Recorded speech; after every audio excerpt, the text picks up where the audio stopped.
Hello everybody and welcome to a nice little news video. It's been a little while.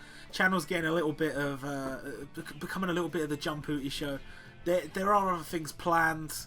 A lot of it is contingent on either me or Terry having more time, which right now neither of us really have much time, so it's a little bit tricky.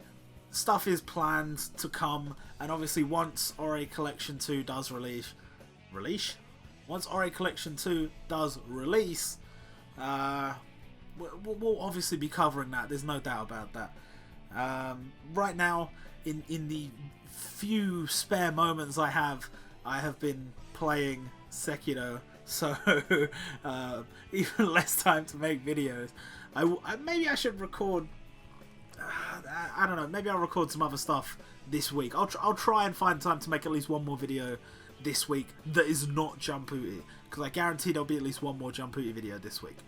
But let's get into it. So a bunch of new events were added to the anniversary stuff. It was kind of already stuff we knew was coming prior to them dropping it in game, because there was a data download for it. But that's not really the interesting part of this video, so I'm just going to kind of breeze through that. They've uploaded a new blog. The blog is kind of not going to be super important unless you really care about what the devs are up to outside of developing the game, because obviously they have to go and, you know, meet with people from Shonen Jump, and they need to talk to different people about stuff, so they're going to give little updates there. I don't know how much information we're going to get on the actual game there, but so far we've got none. They did do a little thing where they showed off, you know, some messages from the developers. They showed some messages from the fans. It's all very nice, but it's if you only care about game stuff, there's not a lot of game stuff there. The new Metal Shop character is the new version 2 Dai. He is a really good unit. It is a very interesting choice of character. Spoilers if you're not super familiar with Dragon Quest, but from what I have gathered, this is basically endgame Dai. This is last like fucking 10 chapters Dai. So very interesting choice. Maybe this appears before that, I don't know, but I think it's like last 10 chapters Dai. So kind of cutting themselves off on Dragon Quest content. There's a few more things they could have still done, so it's interesting that they've chosen him. But I think it kind of makes sense because it's in the same way that they released Super Saiyan 3 quite early. This is the first unit they've released like this. He's only available in the shop, has only ever been available in the shop, and he costs 800,000 medals. So he is he's insanely good, but he costs an insane amount of money.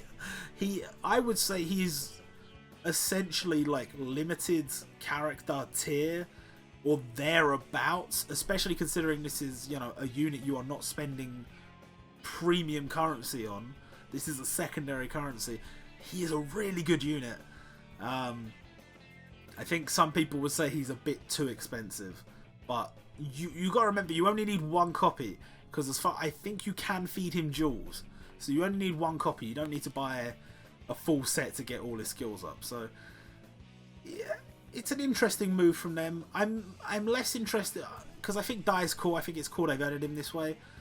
I'm more interested to see if they add more characters this way and who they would add, because if they add some like really nice like version 2s, or imagine if there's a character that's like 800,000 medals and that's the only way you can get any version of that character, because you can get the other Dai from the standard gacha.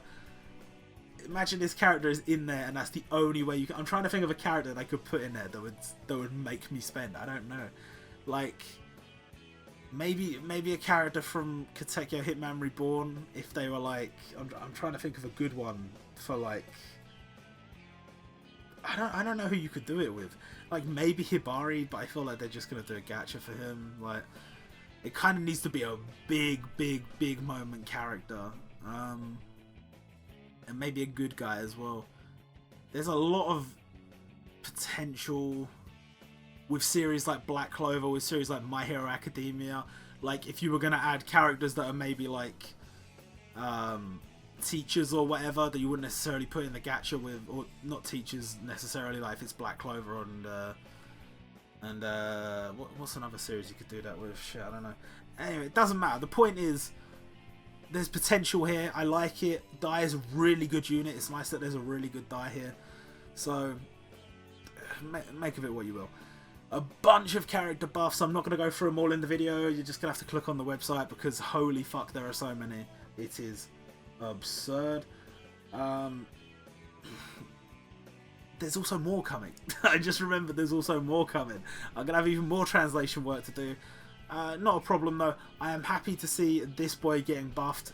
He's a really... He's got a good support, but like in general, while he's not a bad main team unit, he's got one of those gimmicks where it's like not difficult to trigger, but it's like not easy to trigger either, if you get what I mean. Like an example would be if I had a choice between Ryoma Echizen, Pinnacle of Perfection in my front line, or Genkai in my front line, I am much more likely to come up against a character that already has attack up, either as a passive or from using a support or whatever if it's in tower, as opposed to having to bring along a character that can inflict weakening as a support, or you know, if I have another front line that can go before. It's just a little bit more awkward. I'm not saying it's bad, it's just a little bit more awkward.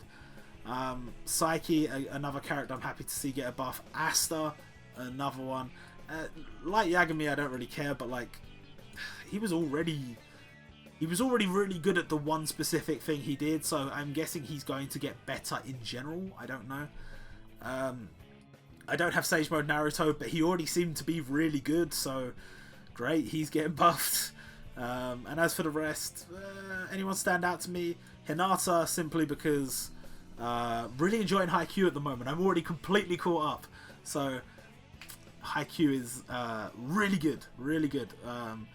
The only downside, the only negatives I potentially have to say about it, there's just so many fucking characters I cannot keep up. But that's more a me problem than a series problem. The series is really good. I might go into that a bit more if me and Terry find the time to do you know, podcasty whatever thing at some point. And Son Gohan getting buffed, which is obviously good because it's Gohan. It's good to see. Shiryu, as I mentioned many times before, is now awakenable to 6-star. They could only really make him a tiny little bit better, and so they made him a tiny little bit better. So that's cool. A 5% attack boost and converting 8 bubbles every turn, really nice. But obviously they made the attack boost only last one turn, otherwise he'd just be absurd. The Unity battle which is going on right now, this Unity battle is really nice for goodies, but if you want to get everything you have to go to 50 million. If you don't have time for that, I get it, I'm probably not going to have time for that. I'm going to do my best, but I don't expect much. you really shouldn't expect much. But the goodies in general, just the amount of tickets that any event that gives out jewels is good in my book. But we're also getting tickets, we're getting Soldier Souls, we're getting medals. Guys, medals, you're going to need them for Dai. And they've also got the ticket fragments for the choice ticket, which is insanely good. Insanely good. So all in all, this event is just really nice. It's a lot easier than a normal Unity battle as well, so it's just great. The lottery gacha, which since they've upgraded it, thank God they upgraded it, you can now get scrolls and jewels as like the daily consolation prizes. But if you do manage to get one of the big lottery rewards, you can get a bunch of rubies, you can get a choose your own 5-star reward. It's a good time. It's a good time if you win one of those. The thing is though, with events like this, you kind of know how rare things are. Like obviously you can see the rates in game, and that gives you the knowledge right there. But to get a real feeling for how little chance there is to win one of these big rewards, you kind of have to look inside our little community. There's not a lot of people there, but there's quite a few. There's quite a few. And I didn't see any of them win it. I saw one dude on Twitter win one of the rewards. So, kind of gives you the feeling of how big the game's community is and how small our little section of it is. We got the new debuff Burn, which you can see in the Ryuk stages, which we'll talk about down below. It's a nice new debuff. We saw it in the data download before in the APK, so now we know that that's there. We probably know that Lightning is going to be the next debuff. Whether it'll actually be Lightning or whether it'll be Paralysis or whatever, I don't know. But they called it Lightning in the fucking animation file, so that's what I'm calling it for now. And Burn potentially has some interesting nature to its mechanics. We'll see how it gets implemented actually later on, because really this one-off event isn't necessarily gonna tell us much. We got this gacha. It sucks, don't pull on it. We got this gacha. It sucks more, don't pull on it more.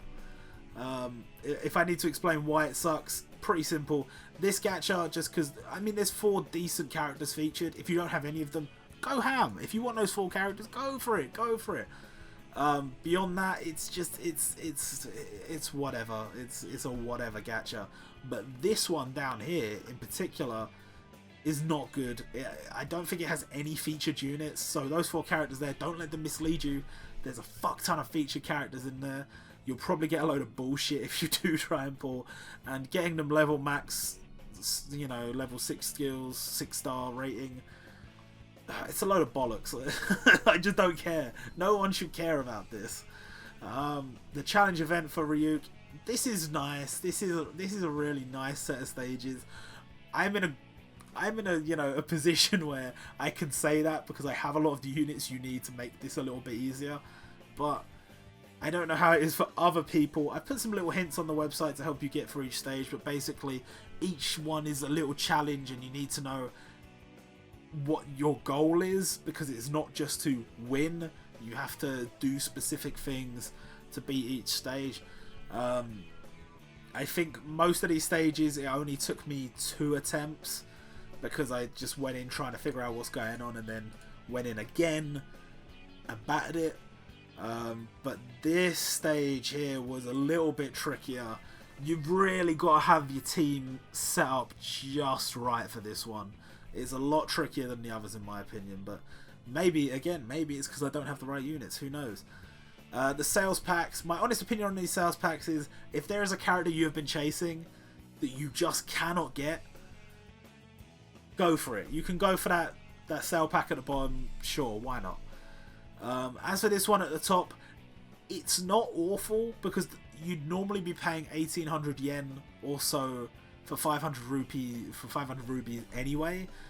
That's actually better than the rate you'd be paying for 500 rupees by themselves. Obviously, if you got a bigger pack, the price you pay is a bit lower. Like, you're paying a higher price for the whole pack, but the amount you'd be paying for 500 rupees is lower. So 1800 yen for 500 rupees and a 5-star ticket, there's a reason you can only buy it once. It's not a bad deal, but a 5-star ticket doesn't really guarantee you anything other than a 5-star. You could easily just get a dupe of some shitty 5-star. So just bear that in mind. And down here, obviously Hidan and Kimimaro are coming back. They're going to be normal events. They're going to be normal Transcendent events. I kind of thought they were bringing back the Naruto event. They really made it look like they were bringing back the Naruto event. That didn't make any sense because it had only just left. But they really made it look that way. They really did make it look that way. Lucky us, that's not the case. And we're getting another event instead, which is, of course, Hunter Hunter. I normally call it Hunter x Hunter, but I know people don't like that. So Hunter Hunter. And it's cool, I guess. We actually confirmed it, like, since I made this post, and I talk a load of bollocks down here about what I expect to be coming, and then probably 8 fucking hours after I finished this post, it took me too long to make this post in the first place, but the next morning after I made this post, they put a teaser on Twitter that Hunter x Hunter was going to be the next story event and it's going to be coming very soon. We kind of already knew Hunter x Hunter would be the next story event, but I was thinking it would probably be the end of the month. Joke's on me, it looks like it's going to be probably this week, or next week, probably this week. So I don't know. What do I think about that? I don't know. Hunter x Hunter is what it is. You know, it's one of those series that I very much enjoyed, and I know a lot of people very much enjoyed it. But if you're like me, you were reading the weekly chapter releases, and you were slowly but surely losing the will to read it. And well, it doesn't matter because you don't have to worry about it anymore because there's not any releases. There's none. So I don't know.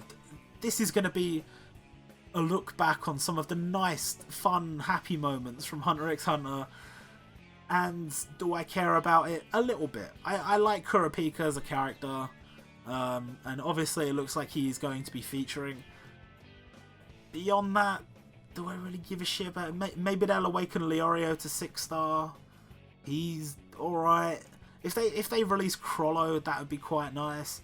I quite like Silver Zoldyck, so if he gets added, that'd be kind of cool. Do I care about Killua? I don't really care about Killua. Illumi would be really cool. One of the things you can notice here is on the right, there is the like Hunter x Hunter Zeppelin thing.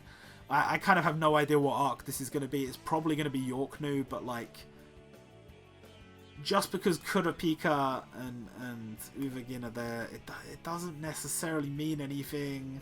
Just what you see on your screen doesn't necessarily mean anything, is what I'm trying to say. Like, those two characters are probably going to be there, but that doesn't mean that the event is going to be based entirely around that part of the story. So, I don't know. There's a few characters I'd be happy to see. I just don't care that much about Hunter x Hunter. I like it. I just like it. It's the same as like a One Piece event when that comes out. I like it, but I just like it. I think it's easy to get burned out on these series that go on for quite a while. That have quite a lot to them. And, you know, when they keep turning up in all these different games, you can burn yourself out a bit. Although saying that, I am seriously considering buying the Dragon Ball Heroes game on Switch, because I was really excited for it when, you know, talk was first happening of it being released in Japan. So maybe I will. There's a lot of really nice designs in Dragon Ball Heroes. I really rate it. Maybe at some point I will buy that, and maybe I'll make a video on it or stream it. I don't know. But the big question is, what about the rest of the month? My honest opinion, my initial predictions were that we would see a character from Kimetsu no Yaiba and potentially a few characters from We Never Learn, because both series just started this month. If you haven't watched the first episodes, they're on Crunchyroll, and I'm sure they're on another load of sites that are super reputable and amazing and legal. And I watched the first 2 episodes, and I've got to say, I fucking love both of them. I love just everything about Kimetsu no Yaiba, but with We Never Learn in particular, the you know, the expressions and the reactions and stuff, which is very key to the series. They've done a very good job, and it's only been 1 episode, so don't want to jump the gun just yet. But I really rate both series from what I can see here, and we'll see if my reactions change over the course of the season. But I really would have liked to see both those series get a little bit of love here. I'm still holding out hope that we could at least get a new Heroes gacha featuring Nezuko at some point during this month. However, they have shown a tendency to not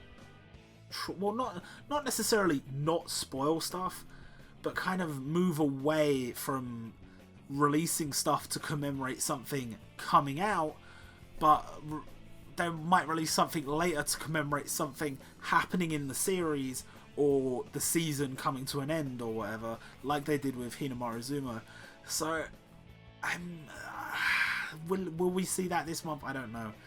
I think Hunter x Hunter being this early in the month is a good sign that we will probably get a second story event this month, at the end of the month. You've got to remember, we are going to have Golden Week at the end of this month, a week of holidays in Japan where certain companies, you're basically going to get an entire week off because of public holidays, and they tend to go a bit crazy in the gacha games. When Golden Week comes around, you get a bunch of goodies, you get a bunch of events and stuff. Jumputi was around during the last Golden Week, and that was the release of Battle Rush. We also got a bunch of little events and goodies being given out and special missions and stuff. So I expect much the same, probably on a much bigger scale this time around, and potentially another story quest event.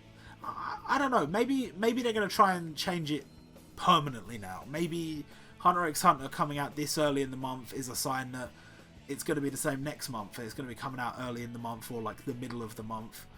And if that is the case, I would say I'm kind of okay with that. Because I think the kind of build up to the end of the month thing generally led to us having maybe like a week or so where it was a little bit dry for content. Like, unless you were really desperate to grind the ultimate up to max luck, once you did the Transcendent, there wasn't much else going on. You were kind of done. So if they move into the middle of the month, that gives them a bit more flexibility with just adding stuff later in the month. They could just do like a new heroes here and a limited banner there, and add stuff to the tower as well. Speaking of which, we do need a new tower unit after Otobe goes away next week, so next data download on Thursday will definitely include a new tower unit. Who's it going to be? No idea. I have no idea. Obviously that little Zeppelin thing, that's supposed to be in the background of the PvP tower, so potentially that's a sign that Hunter x Hunter is going to be getting a tower unit. Who would I choose for the tower unit? I've said this in Discord already. I would choose Illumi Zoldyck, simply because he just fits. He's not necessarily a character that's had so many big fights and stuff that you could put him as an event and as like you could have a unit to counter him or whatever. I mean, you could, I guess, but he's also not really a good guy, so you wouldn't necessarily put him in the gacha. So I think that would really fit him. They'll just throw him in the tower. But would it be a bit boring if it was everything Hunter x Hunter for a solid couple of weeks? Probably. I don't know. I need a new Heroes gacha this month, and I am confident we will get one. I'm confident we will get Nezuko, and if we don't, sad days. Sad days is the bottom line. Anyway, I'm gonna end the video off here. We'll have another Jumputi video this week, and I'm gonna try my darndest to get another video of some description out for you people at some point this week. But I don't know. I'll see you guys next time.